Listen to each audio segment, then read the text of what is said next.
My name is Raymond Melville. I'm 79 years old, a retired high school principal from Vermont. And for the past 6 years, I've been living alone in the house I once bought with my late wife, Virginia.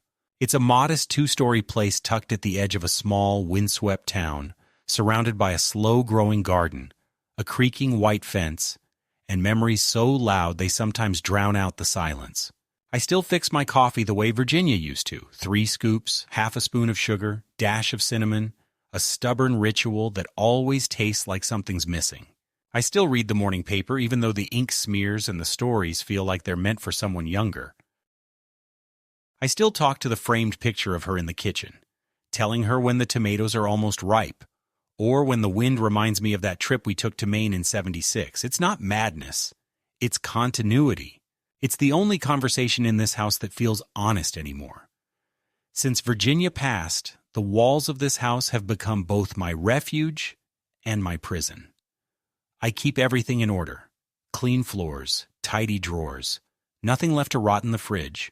I may live alone, but I'm not some disheveled widower with slippers and soup cans. I still dress every morning in slacks and a pressed shirt. I still polish my shoes. And I still know the names of the presidents and the capitals of every state. People see an old man and they assume erosion, as if time always washes away dignity. But I've lived too long, worked too hard, and stood too straight to let that happen quietly. I am not fading. I am not fragile. And yet, that's exactly what they see. By they, I mean my daughter Caroline and her husband Paul. Caroline is my only child, and until recently, I still believed that there was some kind of warmth left in her. Maybe I saw it out of habit, or maybe I just confused obligation for affection. It's hard to admit that someone you once carried on your shoulders, someone whose skinned knees you bandaged and whose nightmares you chased away with bedtime stories, could now look at you and see nothing but liability. But that's what it's come to. Caroline works in financial compliance, a phrase she says like it's supposed to impress. She wears glasses now, not for vision but for authority. Her voice is crisp like a spreadsheet, and everything about her feels measured and sanitized. She lives in a suburb an hour and a half away from me, in a sterile 2-story house with beige walls and no soul. She married Paul 12 years ago, an IT consultant who speaks like a manual and smiles like a placeholder. He once shook my hand with 2 fingers. 2. That's the kind of man he is. I hadn't visited their home more than a handful of times in the last decade. The invitations grew rare, the tone colder. The grandchildren, Sophie and Ben, once drew me pictures and mailed me letters. Now they barely look up from their screens when I call. I don't blame them entirely. Children learn what they're taught, and my daughter has been teaching them that I'm something to be tolerated, not loved, a relic, not a man. I never demanded anything from Caroline. I never asked for help with groceries, or rides to appointments, or even holidays together. I made it my mission to be the kind of old man no one had to worry about. I kept my finances in order, maintained my health, never imposed. But as the years passed, I began to notice subtle shifts. Conversations shortened. Her calls became less about checking in and more about logistics, bills, property taxes, paperwork. One time, she asked if I'd considered downsizing. Another time, if I'd thought about long-term care plans. It always came with a nervous smile and that phrase, "We just want what's best for you, Dad." But I heard the subtext. What's best for me was whatever made things easiest for them. The truth is, I started falling more often. Nothing serious, just slips. Once in the garden, once on the porch steps, once getting out of the shower. I never told Caroline. I didn't want to give her ammunition, but somehow she found out about the last one. The doctor asked if he could inform a family member, and before I could object, she was already on the phone. "Dad," she said later that day, her voice softened artificially, I think it's time we talk about you staying with us for a while. At first, I resisted. I told her I was fine, that I had neighbors nearby, that I had food in the fridge, that I was more capable than she thought. But Caroline is persistent in a way that doesn't feel like love. She speaks in legal terms. We just want you somewhere safe. We can help with your medications. It's temporary. Paul joined the call at one point to tell me they'd already prepared the guest room. They both framed it as a generous offer, a family gesture, a change of pace. But there was an undertone I couldn't ignore. This wasn't a choice, it was a relocation, and it didn't feel like home. It felt like surrender. Eventually I agreed, not because I trusted them, but because part of me wondered if I was being too proud. Maybe they really did want to reconnect. Maybe it would be good to be near my grandchildren. Maybe Virginia would have told me to try. She always believed in second chances, and even though the house was full of ghosts and the quiet was becoming unbearable, I didn't want to die in isolation. So I packed a small bag, just the essentials. I left my house as if I'd be back in a week. I took one last walk through each room before I left. The study where I used to grade papers. The living room where Virginia would fall asleep watching black and white movies. The kitchen that still smelled faintly of her Sunday roast. I stood at the foot of the stairs, listening for a sound that didn't come. I whispered goodbye to no one, locked the door behind me, and stepped into the next chapter of my life with something heavier than fear. Resignation. Caroline picked me up in her spotless sedan. She didn't get out to help with my bag. Paul stayed home to set things up, she said. The drive was mostly quiet, filled with FM static and small talk about weather. I looked at her profile as she drove, her jaw tight, her eyes hidden behind tinted lenses. I wondered when my daughter became a stranger. I wondered if she'd always been this way, and I just refused to see it. When we pulled into her driveway, everything looked staged. The house was neat to the point of sterility, the lawn cut like a diagram. The welcome mat said, "Bless this mess," but there was no mess, and certainly no blessing. Paul met us at the door, smiling like someone hosting a charity dinner. "Come in, Ray," he said. "Not Dad." Never Dad. I stepped into their house carrying only a weekend bag, but in my chest I carried something much heavier, a growing sense that I was walking into something I wouldn't easily walk out of. And I was right. From the moment I crossed the threshold into Caroline's house, I felt the shift. Not in temperature, not in the air, but in the very atmosphere. Like I'd entered a stage where my role had already been written by someone else. The guest room they'd prepared for me was on the first floor, tucked behind the laundry room, windowless and dim, with a narrow twin bed pushed into the corner and a nightstand that looked like it had been taken from a motel clearance sale. There was a lamp with no bulb, a digital clock blinking 12 o'clock, and a single chair with uneven legs. On the dresser was a folded paper with a Wi-Fi password and a laminated list titled House Guidelines. At the top, in bold letters, "Please do not touch anything without asking." That sentence hit harder than I expected. I sat on the edge of the bed, rereading the list. No adjusting the thermostat. No food outside the kitchen. No unplugging or moving electronics. Laundry on Tuesdays only. Showers limited to 10 minutes. If assistance is needed, please notify Caroline or Paul in advance. It didn't read like guidelines. It read like a boarding house notice. I thought back to what Caroline had said over the phone. Temporary, safe, you'll be with family. But this wasn't family. This was containment. That first evening set the tone. Paul gave me a tour of the house, pointing out things as if I were a child in a museum. "Here's the kitchen, but we prefer you don't cook. Just let us know what you need. The pantry's labeled by category. Please don't rearrange anything. The living room has the television, but we mostly use streaming services that require our accounts. If you'd like to watch something, let us know. The bathroom is shared, and we'd appreciate it if you could leave it the way you found it. Every word was spoken politely, but with that tight-lipped restraint people use when they're laying down the law. Caroline stood behind him nodding like a co-director of a small, joyless film.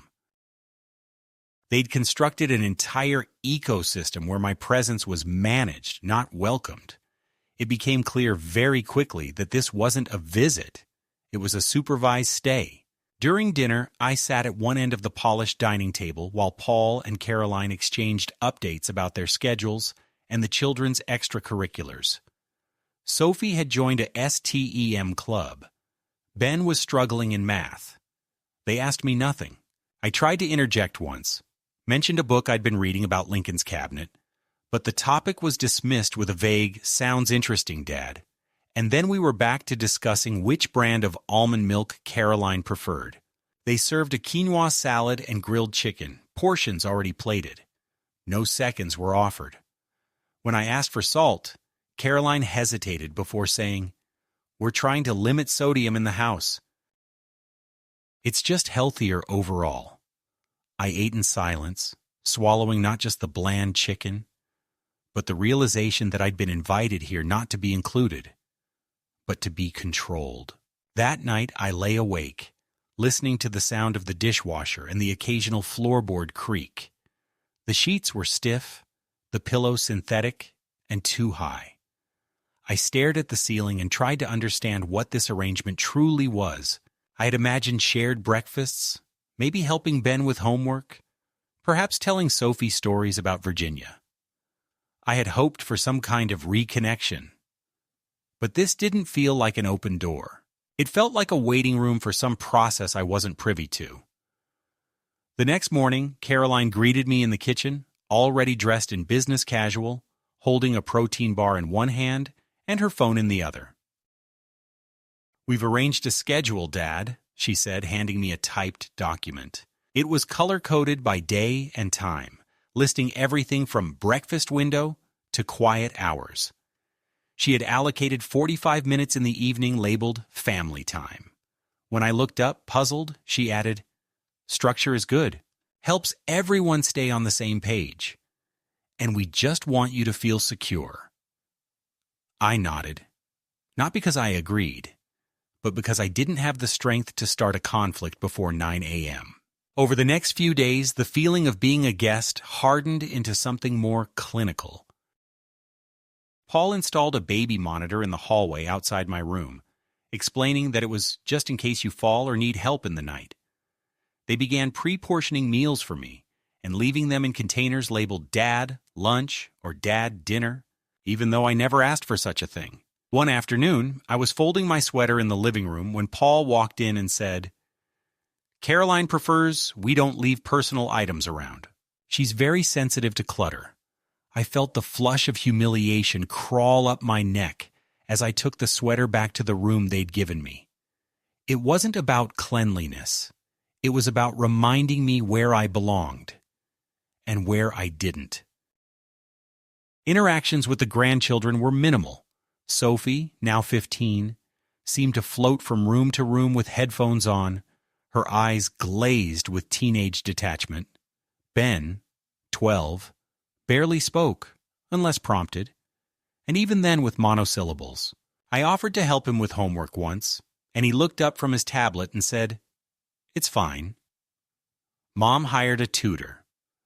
That evening, when Caroline and I were alone in the kitchen, I mentioned how distant the kids seemed. She gave me a tight smile and said, "They're just adjusting." It's not personal, but I knew it was. They'd grown up learning that Grandpa was a separate entity, someone who lived far away and likes his own space. I wasn't a memory. I was an occasional obligation. The final straw came a week into my stay. I was feeling restless and decided to take a walk around the block. I left a note, as any considerate person would. When I returned 40 minutes later, Paul was waiting by the door, arms crossed. "We were worried," he said. though his tone was more annoyed than concerned. "You really should tell someone when you leave." I reminded him about the note. "Yes, but what if something happened?" Caroline came into the hallway holding her phone. "Next time, please, just wait for one of us." "We'll go with you," I wanted to scream. I wanted to ask them if they realized I'd been living independently for decades, that I was still capable of navigating a sidewalk. But I said nothing. I walked past them, back to my room, and closed the door. Behind it, I let the weight of this arrangement settle into something bitter. This wasn't about safety. This wasn't about care. This was about control masked as kindness. That night, after they all went to bed, I sat by the tiny desk in my room and stared at the list of house rules again. My eyes lingered on that first sentence: "Do not touch anything." It wasn't just about objects. It was about my place. I wasn't part of their world anymore. I was an intrusion they were trying to manage with polite smiles and printed schedules.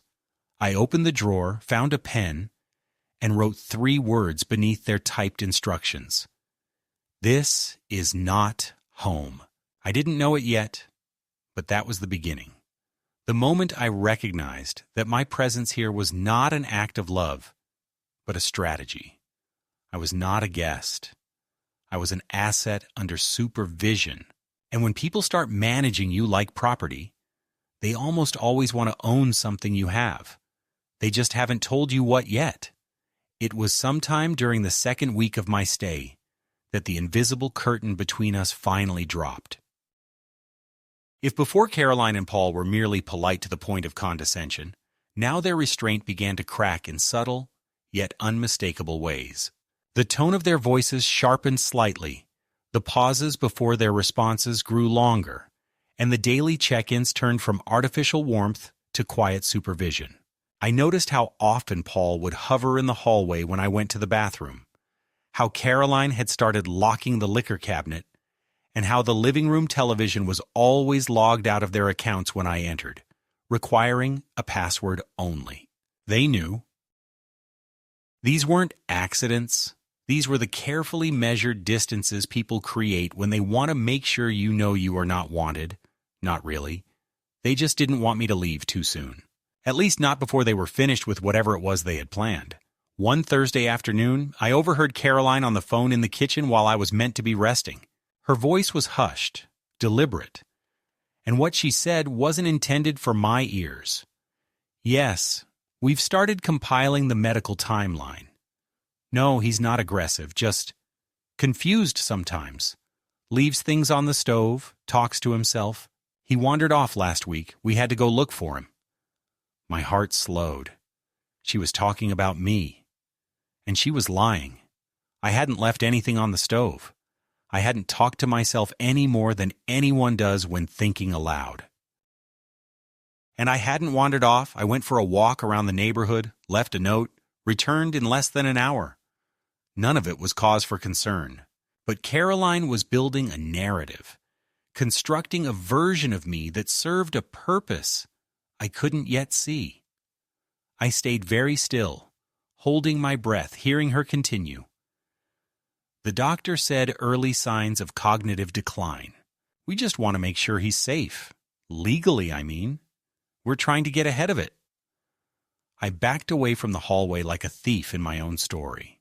That night I ate my dinner in silence, listening to them talk about nothing. Paul's meetings, the kids' school activities, the price of almond flour. All I could think about was what they were planning behind my back. I looked at Caroline differently now. This wasn't concern. This wasn't even manipulation. This was extraction. She was laying the groundwork for something. Guardianship, maybe. Financial control. Something involving power. I had heard of such things, of children easing their elderly parents into medical narratives, quietly gathering evidence to prove incompetence so they could gain legal authority over their lives. It always sounded like something that happened to other people, until it was you. 2 days later, a man named Gerald came to the house.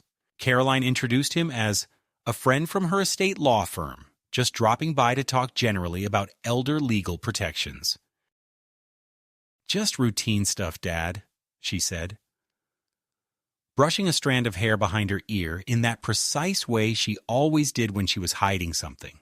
I sat in the living room across from him, the fake leather folder on his lap, the pen in his hand poised not for conversation but for extraction. Gerald was smooth, practiced, the kind of man who uses the word partner instead of husband and calls everyone my friend. He asked a series of questions under the guise of concern. Did I have a will? Who had power of attorney? Had I thought about transferring the house in Vermont into a trust for my protection? I answered as vaguely as I could, trying to suppress the rising panic. I hadn't signed anything yet, but I knew where this was going. That night I checked the drawer in which I kept the folder with my personal documents, passport, copies of financial statements, the notarized deed of the house Virginia and I had lived in for over 40 years. It had been moved, not stolen, but moved, slightly shifted and reorganized in a way I would never have done. A few pages were in a different order. A paperclip that had once fastened a small packet of documents was now crooked and loose. I stared at the folder for a long time, then replaced it exactly as it was, knowing now that the sanctity of my space was an illusion. It was around that time that I began to feign absent-mindedness. I wanted to know how far they would take it, how quickly they'd jump on any perceived mental lapse. One morning, I forgot to close the refrigerator door, only to hear Caroline cluck her tongue behind me with an exaggerated, "Oh, Dad, again?" Another time, I pretended to misplace my keys and watched Paul take quiet note of it in his phone. I dropped the name of the wrong grandchild on purpose once, mixing up Sophie and Ben, and later heard Paul telling Caroline in the hallway, "It's progressing faster than we thought. I could almost admire the efficiency with which they built the case." Around me, carefully, methodically, like engineers constructing a bridge they planned to burn the moment I stepped on it. The most telling moment came one afternoon when I walked into the kitchen and found Sophie sitting at the table, texting on her phone. I tried to engage her in conversation, asked how school was going, whether she was still into astronomy like she used to be. She answered in nods and shrugs. Then I said, "You know, your grandmother used to say you had a sky inside you, that you were made for stars." Sophie didn't look up. "Mom says Grandma was depressed a lot," she muttered. "Said she was lonely because of you." I froze. "Is that what she told you?" She shrugged. "She said you didn't listen to Grandma, that she did everything, and you just sat there. That lie, weaponized through the mouth of my own granddaughter, cut deeper than anything Caroline had said, directly. They were rewriting history, turning Virginia into a victim and me into a bystander. I knew that voice. It was Caroline's, echoing in the mind of a child, molding memories that didn't belong to her. Later that evening, while I sat on the patio pretending to read, I heard Caroline and Paul through the kitchen window. "We'll need that signature before next week," Paul was saying. "The lawyer can backdate it if necessary, but it's cleaner if we do it while he's still under the roof." Caroline sighed. "I just hate how slow this is. I mean, we're doing the responsible thing, but he keeps acting like everything's fine. It's not fine. He's deteriorating. You heard him today. He didn't even remember Sophie's name." "He's stalling," Paul said. "He knows something. Maybe he didn't hit his head hard enough when he fell." They laughed, a low, mean kind of laugh.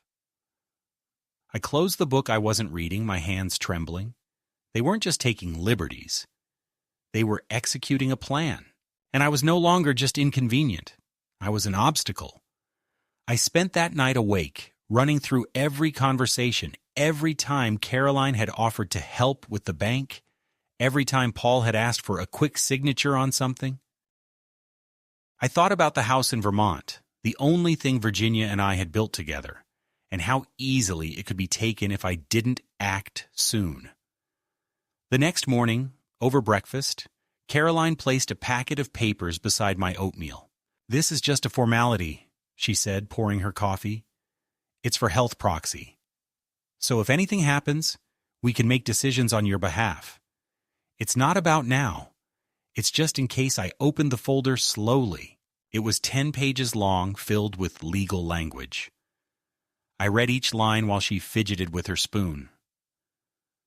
"I'll need time to think about this," I said calmly. She smiled, tight and forced. "Of course, Dad. Take all the time you need," but I could see it in her eyes. She'd expected me to sign immediately. They were counting on my compliance. On the polite, tired old man they believed they'd worn down. That day, I called a cab while Paul and Caroline were at work. I took a ride to a quiet corner of town and stepped into the branch of a small credit union where I'd opened an emergency account 10 years ago, just in case.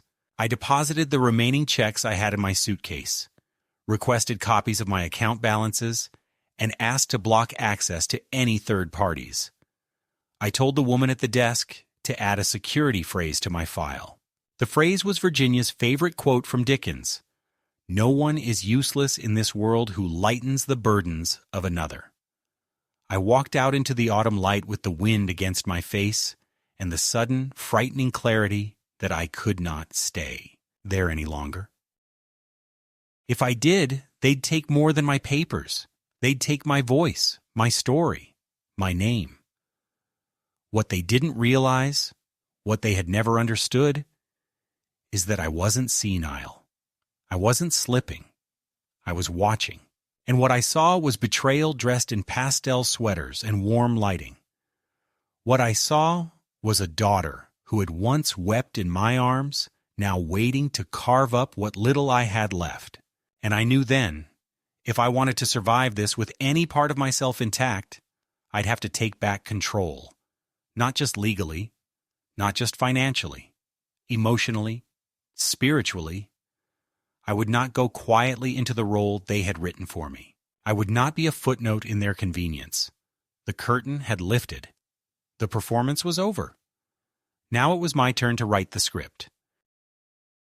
It was a Tuesday afternoon, gray and windless, the kind of day where everything outside the window seems like a painting someone forgot to finish. Caroline had gone to work, and Paul was upstairs in his office, pretending to be too busy to notice me walking down the hall. I could hear his fingers tapping on a keyboard, the occasional dry cough he always made before a Zoom call. I knew their patterns by now, their rituals of distance and control. They never checked on me unless it suited them, and they only smiled when they needed something. That morning, I had made my decision. I wasn't going to wait for them to finish writing my obituary with polite smiles and forged signatures. I was going home. I'd quietly gathered my things over the previous 3 days: medications, identification, the last few personal belongings I hadn't yet surrendered to their system of quiet erasure. I kept everything packed in an old leather satchel that Virginia had given me on our 25th anniversary. I hadn't used it in years, but somehow it felt right that it would carry what remained of my freedom. I called a cab company and asked them to pick me up at the corner 2 blocks away from the house. "I'll walk there," I told the dispatcher. "Just don't honk." I don't want anyone inside the house knowing she didn't ask questions. Just gave me a quote and an arrival time. That silence, that lack of curiosity. It felt more like kindness than anything I'd received in weeks. When the time came, I slipped out the back door and walked through the alley, moving slowly but deliberately, my heart pounding harder than it had in years. At every turn, I expected Caroline's voice behind me, some command, some theatrical plea. "Dad, where are you going?" But no one came. No one noticed. I was invisible to them until they needed a signature or a story to tell the lawyer. The cab pulled up exactly on time. The driver, a middle-aged man with kind eyes and a worn baseball cap, helped me with my bag. "Heading far?" he asked as we merged onto the main road. "Home," I said. "I'm heading home." It took us nearly 3 hours to get back to my house in Vermont.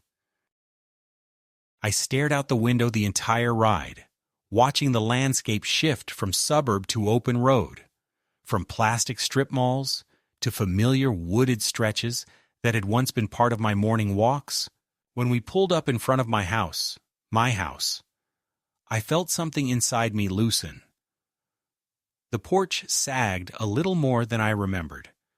One of the shutters was hanging slightly crooked, but it was still mine, still standing, still waiting for me.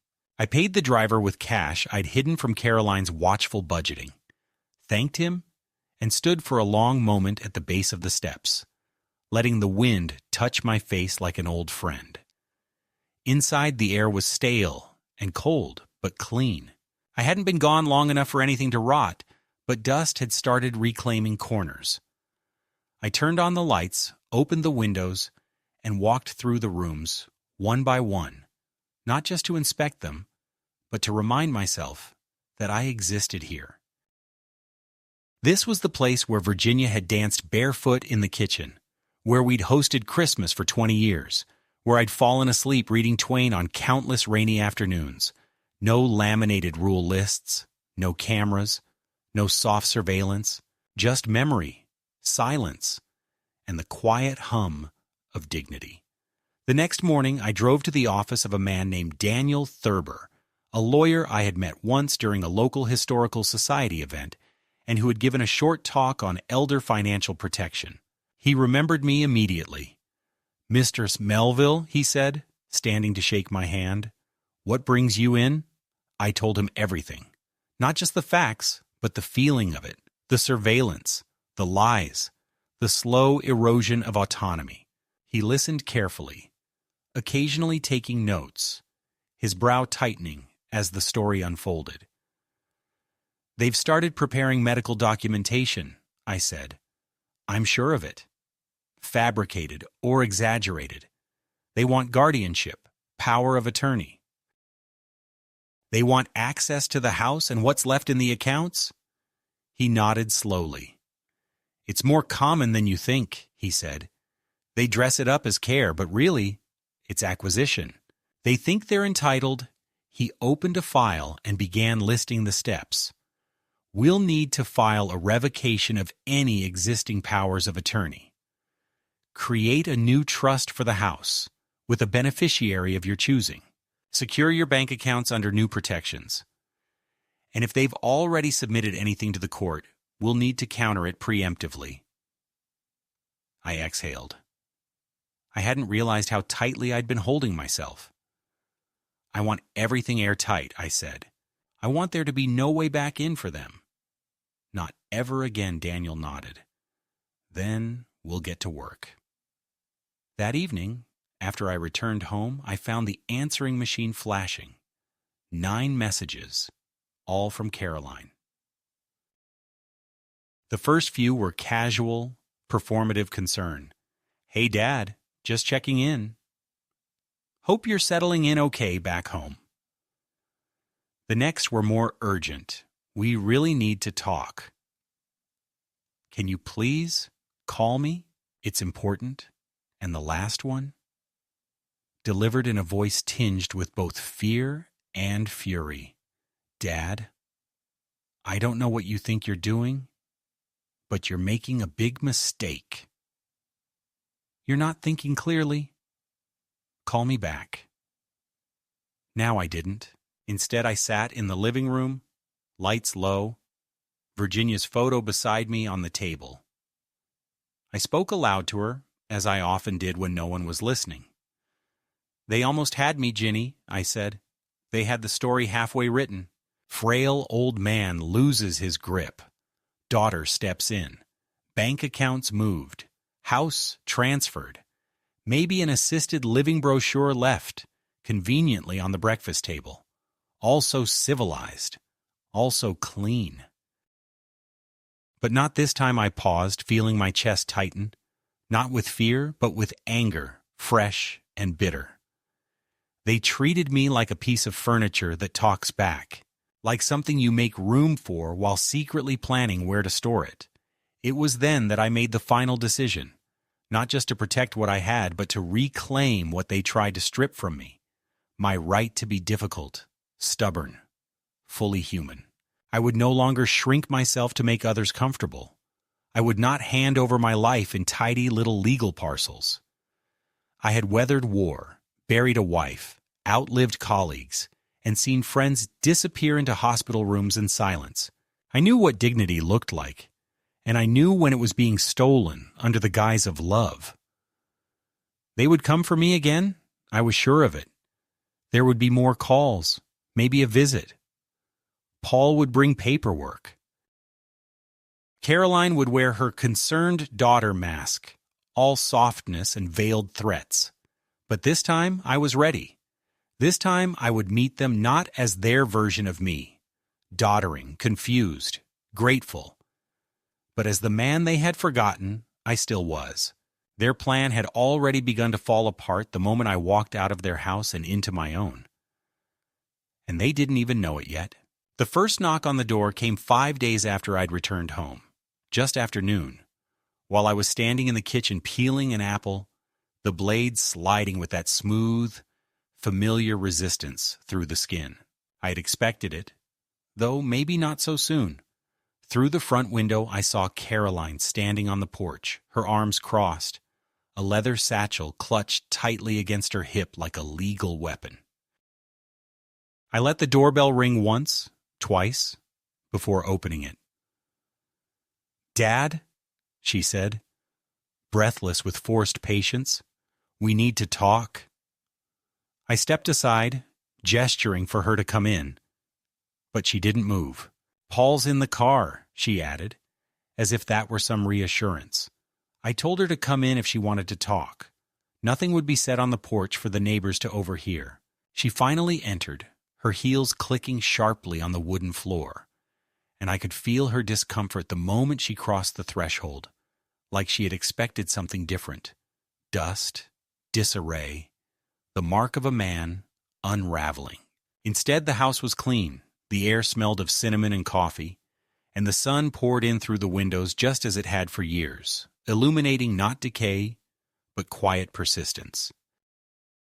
She walked into the living room and perched at the edge of the armchair like a poised threat. "We're very concerned," she began, her voice carrying the strained notes of someone practicing empathy like a second language.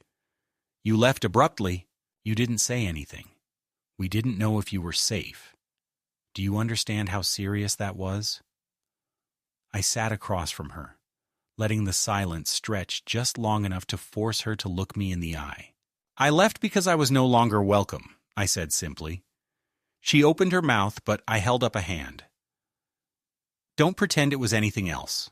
You monitored my movements, controlled what I ate, fabricated stories about my memory, and brought a lawyer into your house under the guise of a friendly visit. You didn't want me there, Caroline. You wanted what I have." Her face flushed, but she held her composure. "That's not true. You're twisting things. We were trying to help. You've been struggling since Mom died." "Anyone can see that struggling," I repeated, almost smiling. "Because I live alone. Because I take my own walks and pay my own bills. Or because I haven't handed you the deed to my house and the keys to my bank account?" She stood abruptly and began to pace. "This is ridiculous. Paul and I have been worried sick. We didn't know where you were, if you were hurt, if you'd fallen." "You knew exactly where I was," I interrupted. "You've known from the start. What you didn't know is that I still have enough clarity to protect myself. That I still remember how betrayal sounds, even when it's dressed as concern." She exhaled sharply and retrieved a folder from her satchel, holding it out to me like a peace offering, though the gesture carried the energy of a trap. "This is just paperwork to clarify things. A cohabitation agreement, some medical authorizations. Nothing binding. Just formalities? I didn't take it. If it's nothing binding, you won't mind if my lawyer reads it first. She stiffened. You hired a lawyer? Of course I did, I said, rising from my chair. Because I know what you're doing. And it's over. She looked at me, eyes narrowed, then turned toward the door. You're making a huge mistake, she said, her voice trembling with rage. Paul and I were trying to help you. But if this is how you want it, it's exactly how I want it, I said, and tell Paul not to come onto my property again. If he does, I'll have him removed. She opened the door, stared at me for a long second, then left without another word, slamming it harder than she needed to. I stood in the entryway for several minutes after she was gone, the silence ringing in my ears like an aftershock. I knew this wasn't the end. It was only the first strike in a war they were convinced they could win. 3 days later, a letter arrived in a thick white envelope, bearing the seal of a firm I didn't recognize. It was a formal notification from a law office representing Caroline and Paul, alleging concerns about my mental fitness, referencing erratic behavior, potential cognitive decline, and concerns raised by family members. It was a request for voluntary evaluation and a preliminary inquiry into the possibility of adult guardianship. I brought the letter straight to Daniel, who read it with a kind of cold disgust. They're moving fast, he said. They want to force a court review, and they're hoping you'll react emotionally and give them the very evidence they need to prove instability. What's our move, Soen? I asked. He leaned forward. We go on offense. We file a counterclaim affirming your legal and mental capacity, attach notarized statements from your doctor, your neighbors, your financial institutions, and we notify the court that any guardianship motion will be contested with full legal resistance. And if they fake documents, I asked, then we get forensic experts. We escalate. I've seen this before and I've won. I nodded. Then, let's begin. The following week became a flurry of signatures, documents, affidavits. I underwent a complete mental health evaluation at Daniel's recommendation, including cognitive testing, psychological assessment, and a neurological workup, all of which concluded the same thing, that I was in full control of my faculties, independent, and showed no signs of cognitive impairment. The results were notarized, stamped, filed. I began receiving mail from Caroline's lawyers nearly every day now, motions, discovery notices, even a request for financial disclosure. At Daniel's direction, I ignored all direct communications and let him handle the replies. My phone rang constantly, and when I finally changed my number, Caroline left voicemails at the house, increasingly desperate, increasingly venomous. You're blowing this out of proportion, Dad, she said in one. We're trying to keep you safe. This isn't what Mom would have wanted. That last part stung. Using Virginia as a pawn in their scheme was more than dishonest. It was cruel. I deleted the messages without replying. Then, one night, a car pulled into my driveway and idled for almost 10 minutes. I watched through the blinds without moving. Paul was behind the wheel. He didn't get out. He just sat there, headlights off, engine running, like a vulture circling too early. The next morning, I found a business card shoved through my mail slot. Let's talk, it read. Before things get worse, Saktao be... Paul, I tore it in half and threw it into the fireplace. It burned easily, like paper that had waited its whole life to disappear. And yet, despite all the maneuvering, all the threats, all the legal sleight of hand, something inside me had begun to shift. Not fear, not anger. Those were already well worn. But a grim kind of resolve. Something colder and clearer than I'd felt in years. I no longer felt like a victim of their plans. I felt like a strategist. I knew where I stood now. I had allies. I had evidence. I had time. And for the first time since Virginia's death, I had purpose. The last move they made came in the form of a temporary restraining request, filed quietly, claiming that I had displayed volatile tendencies and posed a risk to household harmony if allowed further contact with Caroline or the grandchildren. Daniel laughed when he saw the language. They're trying to portray you as a danger now? This is desperation. It's slander, I said. They're building a fiction. Then let's dismantle it, he said. We filed our final set of documents that week. A full petition for legal protection of my estate, a revocation of any prior informal financial arrangements with Caroline, and a formal request to subpoena all communications between her and the law.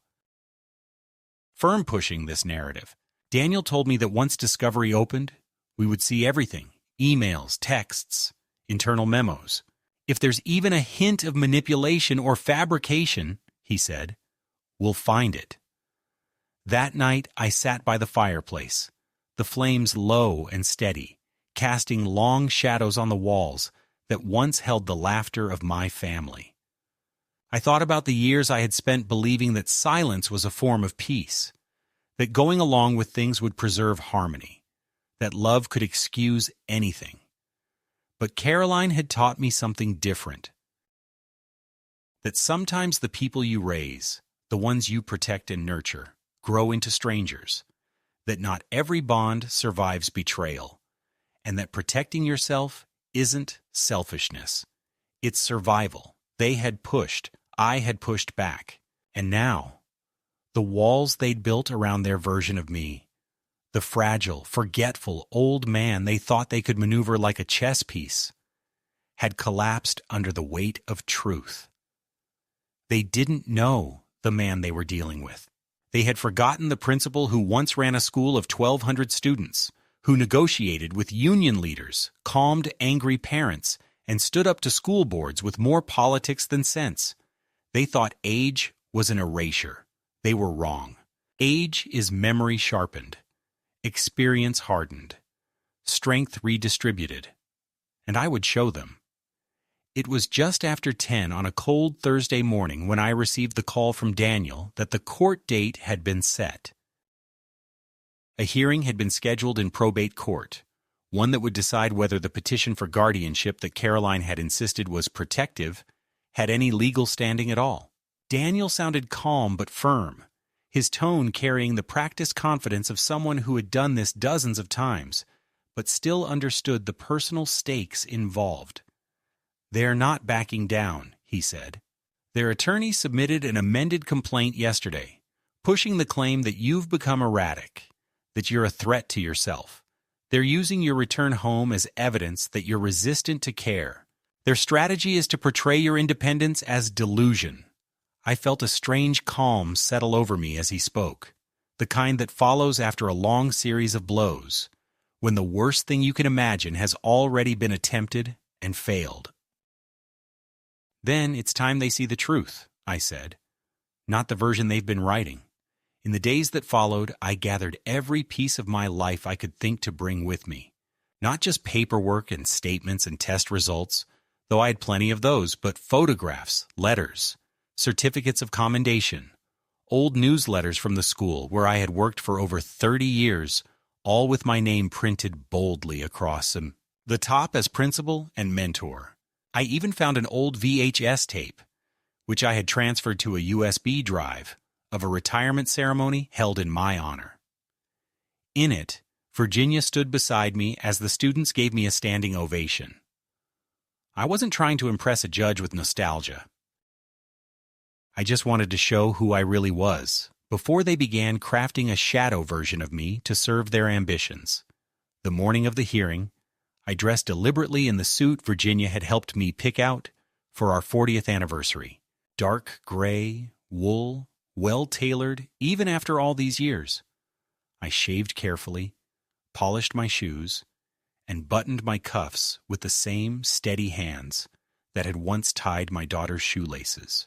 As I walked into the courthouse with Daniel by my side, I felt not fear, not dread, but a quiet anticipation, the same I used to feel before addressing a room full of restless teenagers, nerves and purpose braided together.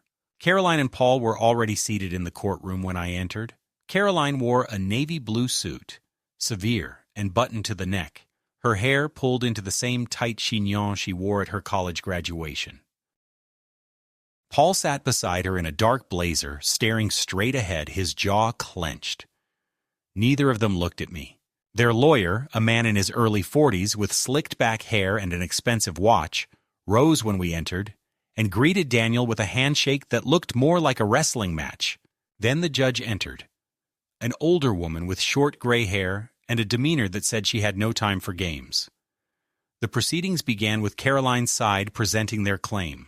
Their lawyer described me as a man in cognitive decline, citing behavior that was increasingly erratic and oppositional, mentioning my escape from their home, the dangerous independence, and repeated references to my refusal to accept care.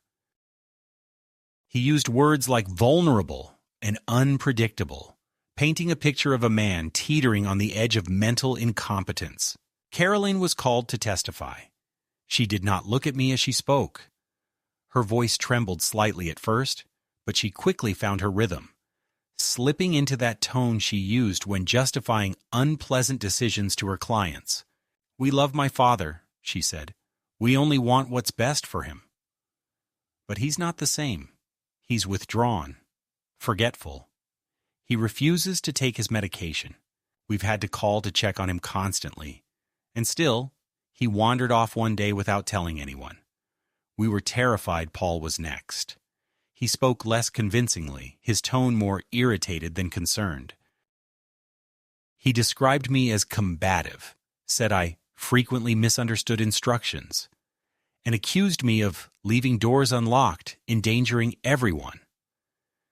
His words stumbled at times, but the image he painted was consistent with Caroline's, an old man who needed help and didn't know it. Then Daniel stood. He was methodical, measured, but beneath that calm, there was iron. He presented the evaluations, the medical letters, the documentation of my cognitive capacity. He pointed to the sudden legal actions, the timing of the guardianship request directly following my decision to leave their home, and the attempt to establish power of attorney through routine paperwork. He handed the judge a timeline of events, showing how Caroline's concern only seemed to intensify after I withdrew financial access. Then it was my turn. I stood slowly, steadied myself, and looked directly at the judge. "Your Honor," I began, "I've been many things in my life. A teacher, a principal, a husband, a father. And I understand that age changes us. I understand that sometimes it's hard for our children to see us as we are, rather than as they fear we're becoming. But I am not incompetent. I'm not in decline. I'm simply inconvenient to a version of events that doesn't serve their plans."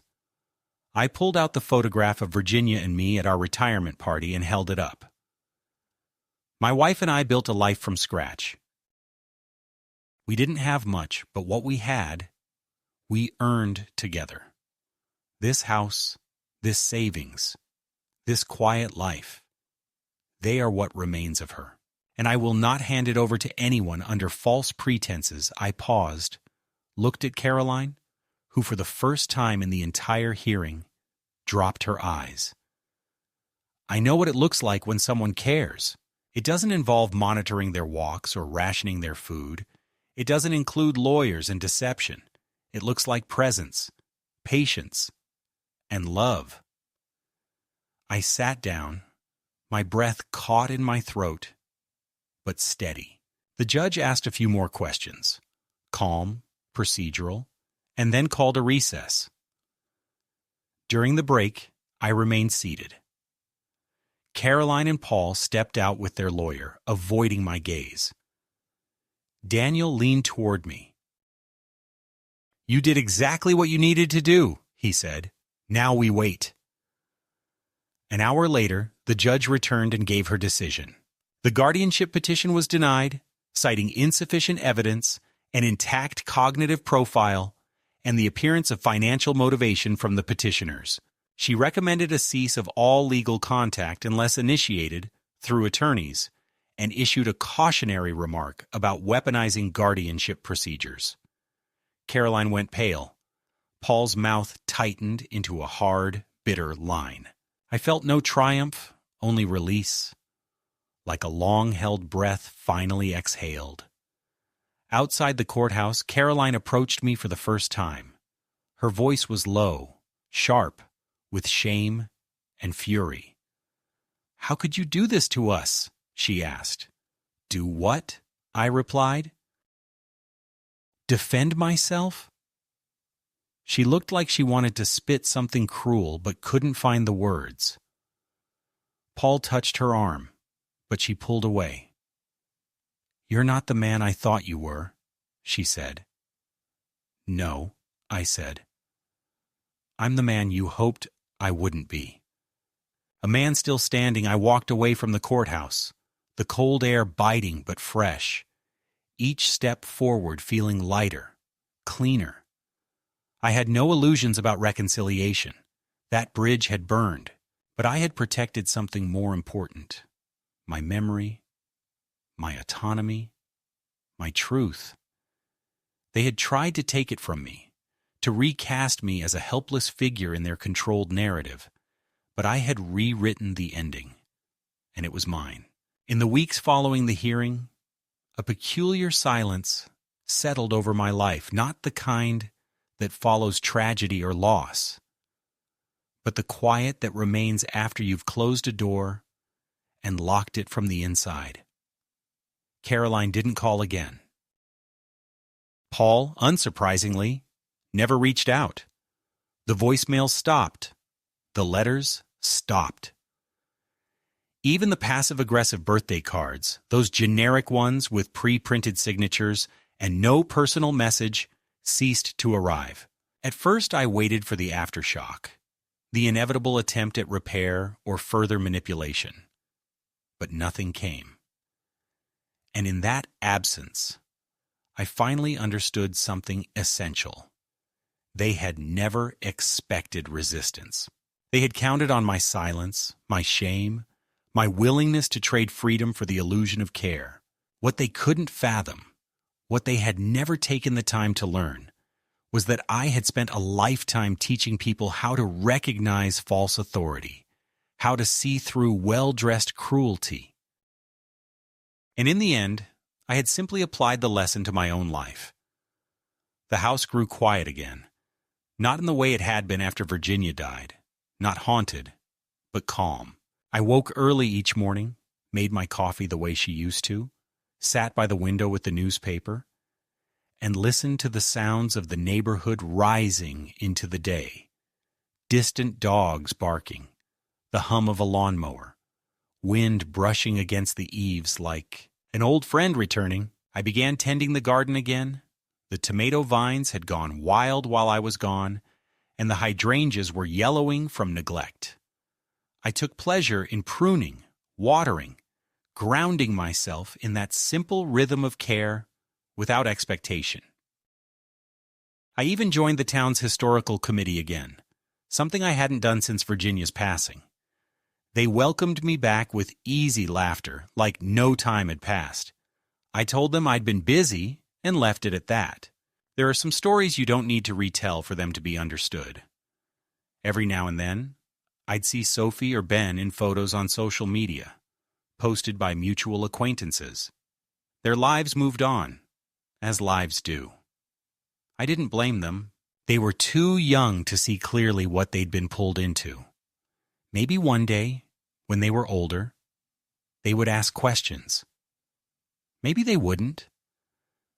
I had made peace with both outcomes. I didn't need them to apologize. I just hoped they'd grow into people who wouldn't repeat the same games. Legacy isn't always inheritance. Sometimes it's just showing someone how to walk away with their dignity intact. Daniel called once more, weeks after everything had been finalized, just to check in.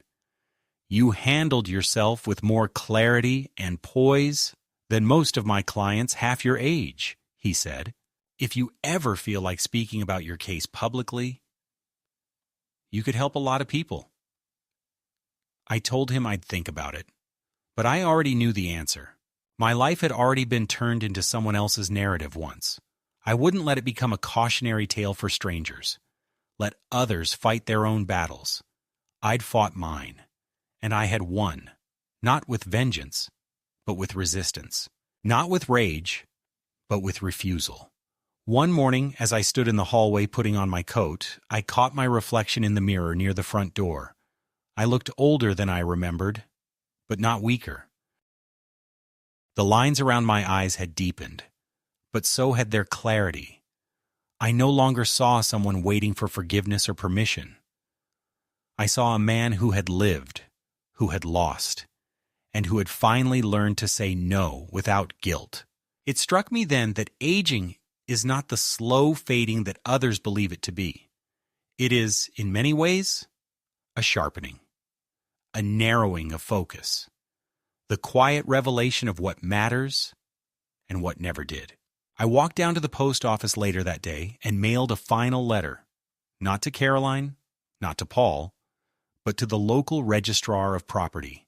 Enclosed was an updated deed, officially transferring my house into a private trust, with explicit instructions that it would pass not to family, but to a local organization that provides transitional housing for veterans and elderly residents at risk of displacement. I'd visited the place once and spoken with a woman who reminded me of Virginia. Kind, direct, unafraid of hard truths. She told me they always ran out of beds, always needed one more room for someone the world had forgotten. I left that day knowing exactly what I wanted to do. Caroline would never understand. She would call it vindictive, petty. But it wasn't. It was restoration. I wasn't giving my house away. I was giving it back to those who still knew what a home meant. Now I live my days not in waiting, but in presence. I read. I write. I walk without asking permission. I cook meals that don't require anyone's approval. And in the evenings, I sit by the window, where Virginia once hung her wind chimes, and I listen to them sing in the breeze. I speak to her sometimes, not out of grief, but out of memory. I tell her what happened. I tell her I stood up finally, that I walked out when they told me to stay, that I remembered who I was. And though I may die alone in this house, it will not be in shame, and it will not be in silence. It will be in truth, in peace, and most of all, in freedom.